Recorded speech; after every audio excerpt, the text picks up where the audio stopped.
Hi everyone, I'm from Iran and I made this video to talk about a huge movement in Iran, the reaction of the Iranian regime and all the world powers who are supporting this regime. I'm wearing this mask to stay anonymous to protect my family from any harm. As an individual, I think I have the right to let the world know what is actually happening to all of us. What I'm going to explain now is not only related to Iran, but also to the entire world, because we are all connected to each other in a way. An opposition has formed in Iran since nearly 2 years ago. It is called Restart, and the whole purpose of it is to awaken Iranians and all Farsi speakers for now, to make them think and stand against superstitions and man-made religions. Restart is giving courage and wisdom to Iranian people to oppose the suppressive regime of Iran, which is the main supporter of terrorism and dictatorship. Restart is the voice of freedom, humanity and peace. Restart is a clever movement to challenge our wisdom and compassion. It also taught us that we are all part of one body, no matter who we are, where we are from, and what race or background we come from. It is a totally independent opposition supported financially by the Iranian people and has never received any financial help from other oppositions or authorities. That's why we still don't have a TV channel to be able to broadcast our positions globally.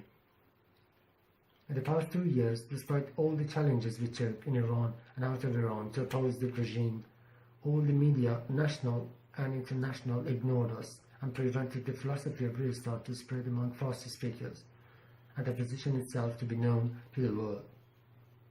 Well, I will tell you the reason. That's because they don't want you to know how we can bring back peace and unity not only to the Middle East, but all around the globe. Thousands of Iranians have been killed or imprisoned and tortured since the 1979 so-called Islamic Revolution.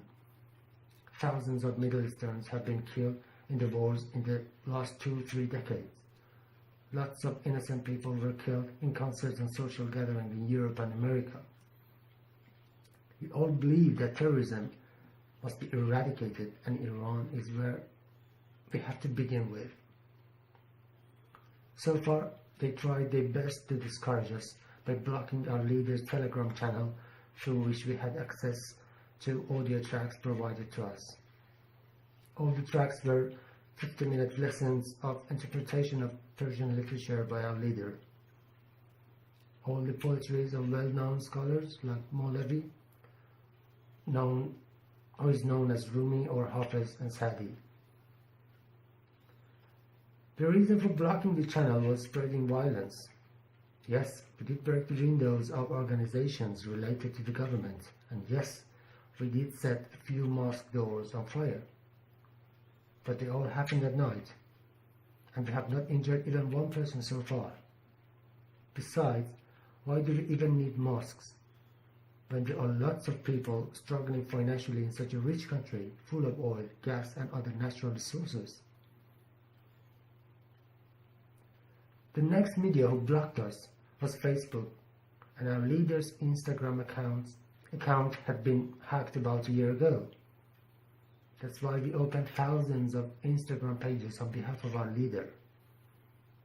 You can just search Restart or Sayyid Muhammad Hosseini, whose picture you can see here, and you will see numerous pages come up. Our opposition members in different countries performed their challenges in front of Iranian embassies, but nothing was covered by the international media. Instead, DW News in Germany twisted the news and said an Iranian asylum seeker is trying to get a visa, which was a huge lie. Majid Qurbanzadeh,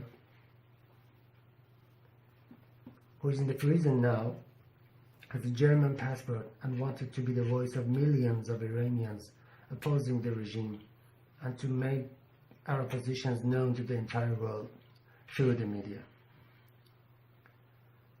In his recent movement, he objected the German police cooperating with the Iranian regime by imprisoning 2 of our members, and what happened is he is now in prison too.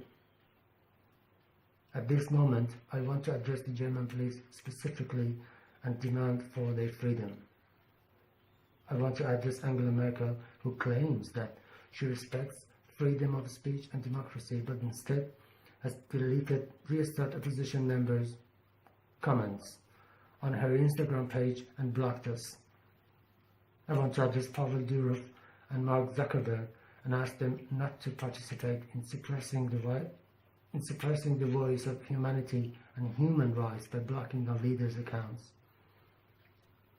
I want to address the international media such as BBC, CNN, Fox News, DW and others, who have so far censored the news of Restart movement in Iran, despite all our comments in their social media accounts, and tell them censoring us does not work.